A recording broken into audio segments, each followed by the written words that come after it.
За та бүхэдтэй амралтын өдрийн мэндийг хүргье. За тэгээд өнгөрсөн 7 хоногийнхаа бас 7 хоногийн таймаа танилцуулъя гэж бодож байна. Би ч одоо боловсролын сайтын ажлыг аваад 4 сар болсон байна. Тэгээд сар 4-7 хоног байгаа. Тэгээд 7 хоног бүхэн бас энэ таймаа одоо хийж ирсэн. Та бүхэндээ хүргэсэн. Тэгээд өнөөдөр чинь 4 сар гэхээр 16 дахь одоо 7 хоногийн таймаа та бүхэндээ ингээд хүргэж байна.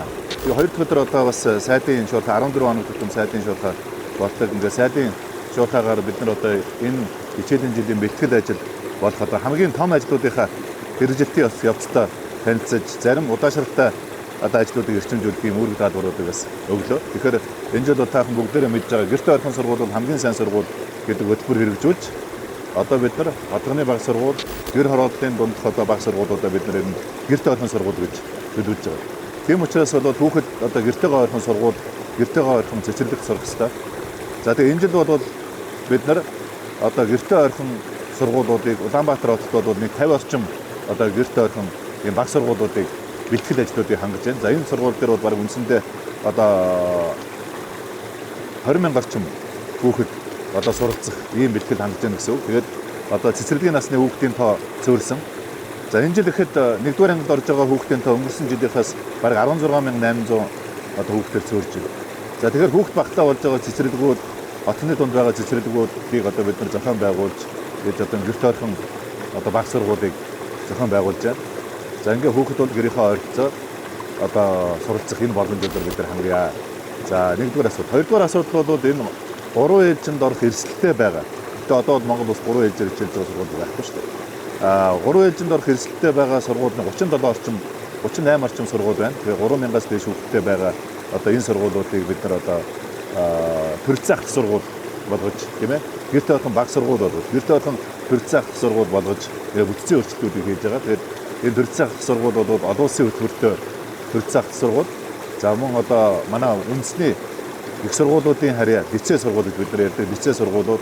За мөн одоо математикийн байгалийн ухааны одоо гүнзгийрүүлсэн энэ сургалтуудыг нийт нэг 12 орчим одоо энэ төрөлцөөх сургууль дүүрэг бүрд бас бид нар бэлдэж байна. Тэгээд энэ жил бол аймаг бүр дээр бас төрөлцөөх сургуулиуд.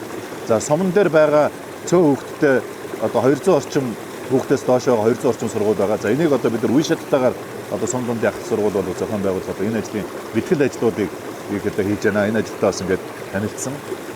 За хоёр дахь асуудал бол сурах хүчгийн асуудал байгаа. За энэ жил бол одоо 9 сарын 1-ээс одоо шууд хичээлээд сурах хүчгээ авдаг байсан бол одоо энэ жил 1-р анги маань хөтөлбөрийн шинжилгээ хийж байгаа.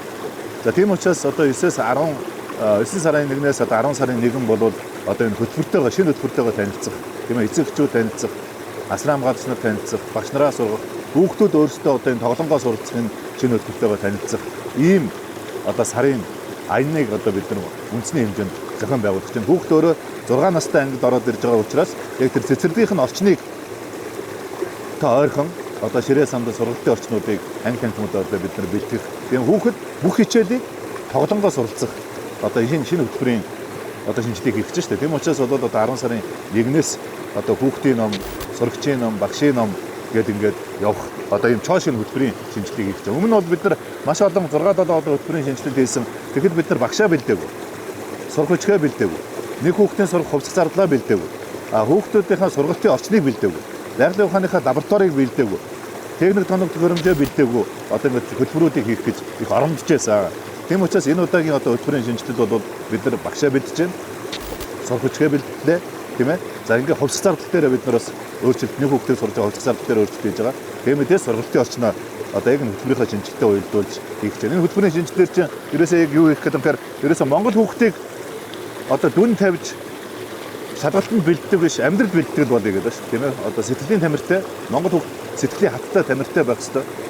Тийм ээ. Хүн болох ёстой. Хүн болох багасаа гэж одоо монголчууд ярьдаг. Тийм ээ. Сэтгэлийн тамиртай, оюуны тамиртай, биеийн тамиртай одоо ийм хүүхдийг бэлтгэл хөтөлбөр бид нар хийх гэдэг шүү. Хүүхдийг шалгалтанд биш хүүхдийг амьдрал бэлтгэл одоо хөтөлбөрийн шинжилгээ энэ жил 1-р ангиас эхлэж байна. Энэ бол тодорхой одоо үе шаттайгаар хийх юм ажлуудыг хийж байна.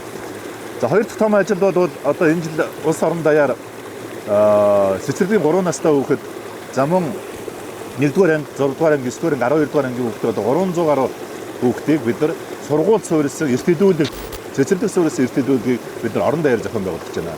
За яагаад энэ одоо энэ эртнүүдийг зохион байгуулж байна гэхээр өнгөрсөн 23 онд би бас боловсролын сайд байхдаа энэ сургууль суурьс эртнүүдийг хийсэн маш их үр дүн өгсөн. Яг тэр үед бол харсан одоо юугаар бол судалгаагаар бол үндсэндээ 1-р ангийн хүүхдийн 3 хүүхдийн 2 шүтэн цаадах. Тийм ээ 3 хүүхдийн нэг нь харааны одоо бэлшээлтэй одоо ийм дүр зургууд гарсан. Тийм ээ 10 хүүхдийн одоо 2 хүүхдийн зүрхний тодорхой одоо юутай эмгэгтэй гарсан. Одоо тэгэхээр энэ бол их тийм айхтар дүр зураг шүд зорхой байна гэдэг бол тэгэл цаашдаа бол хотод эзний өвчин хотоодны одоо өвчтэй болоо гэсэн үг шүү дээ тийм ээ. Хараа одоо муутай болоод цаашаа одоо хүчээ сурганы акц амжилтанд маш шууд нөлөөлдөг учраас одоо ингээд энэ сургууль суурьсан эрт хэдрүүд гэдэг бол маш чухал юм байна. Энэ сургууль суурьсан эрт хэдрүүдийг бид нар үндэсний тогтолцоо болгож чадах юм бол яг жинхэнэ эрүүл Монгол үндэстэн бий болох. Эрүүл Монгол хүн сургуулиасаа цэцэрлэгээс бий болох хэрэгтэй гэж байна. За тэгэхээр ингээд сургууль суурьсан эрт хэдрүүдийг хий. За ингээд 1-ээс 5 дугаар ангитай мэдээж үдий хоод. За инглиш эрүүл мэндийн хичээл орно. Тэгээ биеийн тамирын хичээл их мэтлэнгээр ингээд эрүүл Монгол хүүхдийг одоо хичээлтэй үдийн хоолтой одоо ингэж зөв дадал зуршилтай хүүхэд одоо болгох энэ хөтөлбөр бол үндэсний одоо хөтөлбөр. Тэгээд хүүхдийн эрүүл мэндэд оруулсан одоо $1 бол буцаад $15 болдог гэж байна шүү дээ. Энэ бол маш том нийгмийн юм том хөрөнгө оруулалт гэж ойлгож байна. Манай монголчууд бидний дундаа хамгийн том гамшиг эмгэнэлттэй зүйл бол дандаа оройтсон хойно нь одоо нэг тавдар тусч байгаа хүмүүс чинь баг 70-80 он дандаа оройтсон хойно гэдэг. Эртнэдрүүдийн ач тусыг бид нар их бага ойлгодог арга юм. Тийм учраас энэ сургуулиас хүүхдээс нь багаас нь одоо энэ эртнэдрүүдийн ач тусыг ойлгуулах тийм ээ. Тухайн одоо насандаа эртнэдрүүдэд одоо хамрагддаг бол ийм дадал зуршлыг хийх гэдэг асуудал шүү дээ.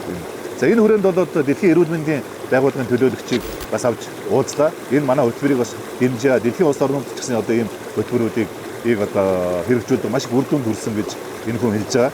Тэгээд дэлхийн эрүүл мэндийн байгууллагын одоо суурин төлөөлөгчтэй уулзаж энийг хамтарч хийх. За энэгээр одоо бид нар сургуулийн эмчийнхаа ур чадваруудыг сайжруулах, цаашлаад тэрний ангаах эмч үлдэж байгаа ихтэй сургуулиудынхаа хөтөлбөрийг сайжруулах чиглэлөө дэлхийн эрүүл мэндийн байгууллагатай хамтарч ажиллая гэдэг энэ тохиролцоонд бас ирсэн ийм 7 хоног боллоо. За мөн одоо Орбис гэж олон улсын нэр хүндтэй байгууллага байдаг. За энэ Орбис бол Орбис байгууллагын би бас боловсролын сайдыг талархах ёстой. Юунд талархах ёстой гэвэл өнгөрсөн хугацаанд одоо манай яамтай хамтарч энэ хүүхдийн харааны бэрхшээлийг тийм ээ харааны одоо энэ өвчлөлийн согтын асуудлуудыг бол үндэсний хэмжээнд маш томоохон одоо эрт хэлрүүлүүдийг хийж биднэрт маш их тусалсан. 170 сургуульд одоо энэ хараа шалгадаг тоног хөрөмжүүдийг энэ Орбис олон улсын байгууллага одоо бид нар хандилсан шүү дээ. Тэгээ цаашдаа бол би ер нь 700 төрийн өмчийнхаа сургууль дээр одоо энэ хараа шалгадаг анхан шатны тоног хөрөмжүүдтэй болоё гэдэг дэлхийн эрүүл мэндийн байгууллага бас санал тавьсан. Энэний одоо эрт хэлрүүдийн хүрээнд бас энийг бид нар хийх ёстой. Хүүхэд хараа сайтай, хүүхэд бүтэн шүттэй хотод эрүүл байх ёстой. Тийм ээ? Ингэх юм бол одоо эрүүл Монгол хүүхэд одоо болж төлөвчнөл гэж би ойлгож байна. Энэ дээр би маш их ихтгэл үнэмшилтэй байна манай баг хамт олон. Тэгээ энийг одоо энэ хичээлийн жилд одоо бид нар зохион байгуулсан. Энэ бол маш том ажил. За өнгөрсөн 7 хоногт бол би бас хөдөөгийн одоо сумдуудын ариун цэврийн байгууламжтай танилцлаа. Тэгээ үнэхээр харамсалтай байна. Бид нар нөхөн жарлангаа халаад ариун цэврийн байгууламж 160 орчим тэрбум төгрөг Эрдэнэтийн одоо үйлдвэрийн хөрөнгө оруулалтуудаар одоо гүйцэтгэлээр 120 орчим тэрбум төгрөгийн хөрөнгө оруулалт хийсэн. Хөдөөгийн 1200 орчим сургууль цэцэрлэг дотор бариудыг бид нар нөхөн жарлаг хаалсан. Гэтэл харамсалтай нь энэний одоо ач тусыг тэр хүүхдүүд үзэж чадахгүй шүү дээ. 6 настай 7 настай хүүхдүүд үзэж чадахгүй. Ингээд яг энэ ариун цэврийн байгууламж хийсэн одоо сургууль цэцэрлэгүүдийн удирдлагууд бол маш тийм сэтгэлгүй байна. За энэ одоо сэтгэлгүй байгаа энэ сумын удирдлагууд сургууль цэцэрлэгийн удирдлагуудтай одоо бид нар бол энэ 10 сарын 1-ний дотор хариуцлага тавьсан. Тийм учраас бид нар одоо нөхөн модон жарлангууд энэ жил устгал хийнэ гэсэн үе шатгаар устгал хийж байгаа. Цаашдаа одоо энэ ариун цэврийн байгууламжуудыг хүүхэд бүр ашигладаг одоо бол энэ асуудал одоо бид нар онцгойлон анхаарч ажиллана. Энэ ажлыг одоо бас хийж хэрэгжүүлж эхэлж байна. Энэ жилийн 9 сарын 1-ээс өмнө хийгдэж байгаа нөгөө засварын ажлууд том бүтээн байгуул сургууль цэцэрлэгийн ажлууд хийж байгаа компаниуд дээр бид нар өнгөрсөн 7 хоногоос авахудаад хэрэгжилж байгаа барилгын материал бодлого дээр нь одоо бас тодорхой хяналтууд тавих ажлууд хийж байна шүү дээ. Тийм үү? Хүүхдийн эрүүл мэндэд одоо хавтаагаар нөлөөлөх барилгын материал бодлогыг ашиглахгүй байх энэ ажлуудыг бас эрчимжүүд үүрэг чиглэлүүдийг бас сайдын шуурхаагаар өглөө. За ингээд энэ 7 хоногт бас хийсэн томоохон уулзалтууд бол Финлянд улсаас одоо Монгол улс суугаа эцсийн сайдтай уулзлаа. Энэ эцсийн сайд бол Бээжинд байдаг. Тэгээд Финлянд улстай бид нар боловсролын салбарт маш өргөн үрэлтэй хамтарч ажилладаг. Үр дүн гарч байгаа. Ямар үр дүн гарч байгаа нөхөр та бүхэн бүгдээрээ мэдж байгаа. Та бүхний хүүхдүүд суралцсангаа математикийнхаа ур чадварыг дээшлүүлж байгаа. Тийм ээ? Тоо бодож чаддаг. Сэтгэн бод хурж чаддаг гэж үзэж идүүтэн гэдэг энэ хөтөлбөр бол одоо Финляндийн төрхөө сургуультай хамтарч хэрэгжүүлж маш сайн үр дүн өгч байгаа. Сая бид нар энэ 100 энэ идүүтэнийг хэрэгжүүлсний 3 жилийн тайлаг бас авлаа. Үндсэндээ энэ идүүтэнд хэрэгжснээр нэг ангид хуучин бодвол 30-уулаа 40-уулаа нийлээд 5хан бодлого 40 минут боддог байсан болоод 45 минут боддог байсан болоод одоо бол бүгдээрээ нийлээд 50-60 бодлого. Хамгийн сайн одоо тоондоо гүйцэтгэх сайтай хүүхд бол 100-тэй 200 бодлого нэг цагт одоо бодож байгаа. Ийм Монгол хүүхдийн одоо тоо бодлого тэмээ сэтгэн бодлого хурц чадвар дэвшилж байгаа ийм сайн төсөл байна. Энийг бид нар одоо улам цааш нь одоо өргөжүүлэх хэрэгтэй. Эцэгчүүд бол жаахан шөмжөлтэй хандаг хүүхдүүд дэлгэцэн хамааралтай болж байна. Хүүхдүүд дэлгэцэн хамааралтай болж байгаа биш. Хүүхэд яг шаардлагатай байгааг нь идүүтэн шиг, мозаик шиг, персон шиг энэ платформ дээрээ дэлгэцээр ажиллах хэрэгтэй. Бусад цагаар бол дэлгэцийг бид нар тодорхой хэмжээнд хязгаарлах хэрэгтэй. Тиймээс хэдэн цаг дэлгэцийг яг ямар хичээлээр ашиглах вэ гэдэг дээр бол эцэгчүүд хүүхдүүдэд анхаарал тавих хэрэгтэй гэж би харж байгаа. Энэ бол эцэгчүүдийн ажил, тийм ээ? Эцэгчүүдийн хариуцлага асуу. За ингээд Финляндийн одоо Турк их сургуультай хамтарч бид нар Монгол улсын багшийн их сургууль, МОБИС гэж бид нар ярьдаг багшийн их сургуулийн хамтарсан хөтөлбөрүүдийг одоо хийхээр судалж байна. Одоо 3 жил Монголдо суралцаад 1 жил одоо Финлянд улсад суралцаж одоо Финляндийн боловсролын одоо дэвшил хөгжлийг суралцах, шинэ технологитой суралцах одоо ийм боломжуудыг Монголын багш нартай одоо Монголын багшаа сурж байгаа хүүхдүүд оюутнуудтай нэг ийм боломжууд байна гэж байна. Ер нь Финлянд улсын боловсролын нууц нь ерөөсөө чадвартай багшийн үндэснээс үлжээ хийсэн нууц шүү дээ ерөөсөө. Багш нараа дэмжсэн, бүх багш нараа чадвартай болгосон. Ингэснээр одоо Финлянд боловсролоор дэлхийн улс орнууд хэрэгжүүлсэн баггүй. Тийм учраас бид нар одоо энэ багшийн 3 тодорхой бодлого одоо гэдэг энэ хөтөлбөрүүдэд одоо хэрэгжүүлэх хэрэгтэй. Монгол улсын багшийн их сургуулийн одоо менежмент засаглалуудыг бүгдээр нь бид нар шинжлэх хэрэгтэй. Энэ хүрээндээ одоо бид нар Кембрижтэй, за мөн одоо Финляндтай хамтарч ажиллах, тийм ээ, Персонтэй одоо хамтарч ажиллах энэ ажиллагааг одоо хэлэлцсэн ийм 7 хоногийн бас уулзалтууд болж өндөрлөж шүү дээ, тийм ээ. За ингээд нөгөө 27 оны улсын төсвөө бид нар олон нийтэд танилцуулж энэ 7 хоногоос танилцуулж эхэлж байна. Тэгээ 27 оны улсын төсвийн одоо онцлог бол нөгөө Монгол улсын засгийн газраас хэрэгжүүлж байгаа Монгол хүүхд бүрийг одоо мэдлэг ур чадварын хоцрогдолтоос чөлөөлөе гэдэг энэ бодлогыг бид нар хэрэгжүүлэх гэдэг байна шүү дээ. Тэгээ Монгол хүүхд бүрийн мэдлэг ур чадварын хоцрогдолтоос яаж одоо чөлөөлөх юм бэ гэхээр ерөөсөө гэрт ойрхон сургуулийг хий. Тийм ээ.